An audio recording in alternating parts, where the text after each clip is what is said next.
has been all over the news for the last couple of weeks, and rightly so. The people are stuck under an unjust war which is shrouded with geopolitics, economical factors, and God knows what else, to be fair. And the media is exposing its hypocrisies in droves. Have a look at Jeremy Vine. There's rumours of a thermobaric bomb, which is a sort of vacuum bomb, which, to be fair, the US has used before in Afghanistan, but the idea of it being used in Europe is stomach churning.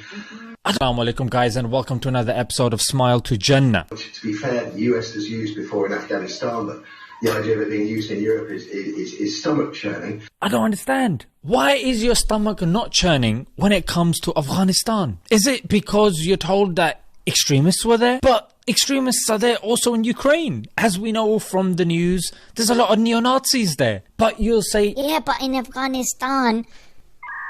And then you'll be seeing by politicians, oh, this isn't the Middle East. But this isn't a place, with all due respect, like Iraq or Afghanistan, that has seen conflict raging for decades. This is a relatively civilized, relatively European, I have to choose those words carefully. Yeah, well, just to put it bluntly, these are not refugees from Syria. These are refugees from neighboring Ukraine. I mean, that, quite frankly, is part of it. These are Christians. They're white. They're very similar to many people who live in Poland. I'm sorry. It's very emotional for me because I see European people with blue eyes and blonde hair being killed, children being killed every day with Putin's missiles and his helicopters and his rockets. And this is not a developing third world nation. This is Europe. This is Europe. These are civilized people. Oh, these are Christian people. What sort of reporting is this?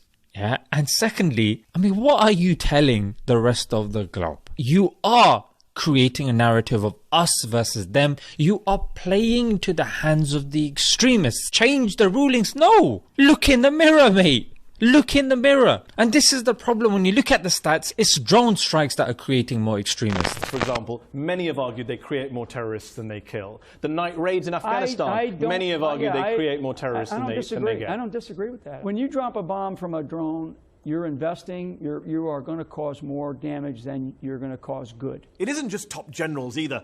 Former CIA counterterrorism chief Robert Grenier has admitted that drone strikes are creating more enemies than we are removing from the battlefield.